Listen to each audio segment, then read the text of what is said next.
Hey, my name is John, and I am here to tell you a horror story about 4 kids, but first hit the subscribe button and share this video to others.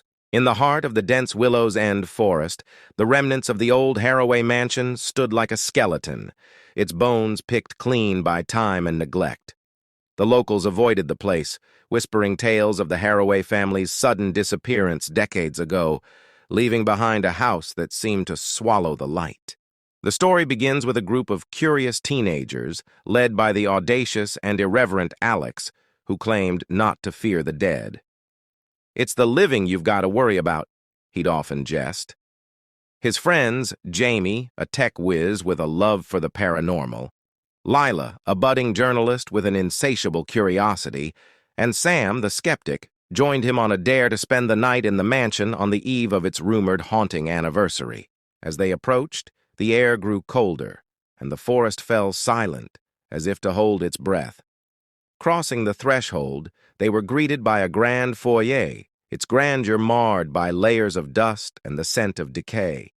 They set up their camp in what appeared to be an old parlor room, with a fireplace that hadn't seen a fire in years. Jamie's equipment blinked to life, EMF readers and digital recorders eager to capture any anomaly. The hours ticked by, with nothing but the sound of their own breathing and the occasional creak of settling wood, until the clock struck midnight. That's when the house awoke.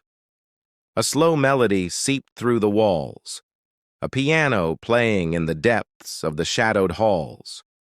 Jamie's EMF reader spiked, and the air filled with a chill that seemed to whisper their names.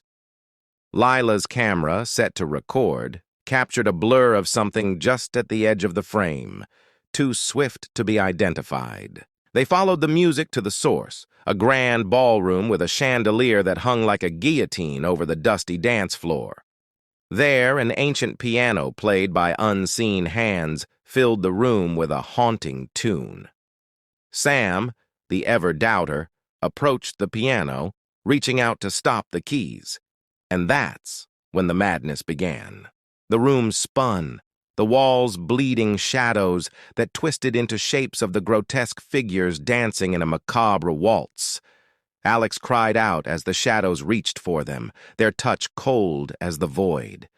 In the chaos, Lila was separated, her screams echoing from above. They found her in the attic, staring into an old mirror, her eyes reflecting a void that seemed to gaze back. When she turned, her face was not her own, but a hollow mask of horror, whispering of unspeakable things that lurked beyond the glass. The friends fled, racing through the corridors that seemed to elongate with their steps, the house alive with the echoes of its tormented past. It was Sam who realized that to leave, they must give the house what it wanted. They needed to play the song to its end. With trembling hands, Alex sat at the piano, pressing the keys that now moved with a will of their own. The spirits danced faster, a whirlwind of sorrow and rage, until the final note trembled into silence. The house released them then, spitting them out into the breaking dawn. They stumbled into the light, the mansion quiet as a grave behind them. They never spoke of that night, each carrying their own haunted memories. And the Haraway mansion? It waits still, silent in the day. But at night, if you listen, you can hear the faint melody of a piano, playing a song that never truly ends. So how you like the video, remember to leave a comment and also a topic so that we can fulfill your demand.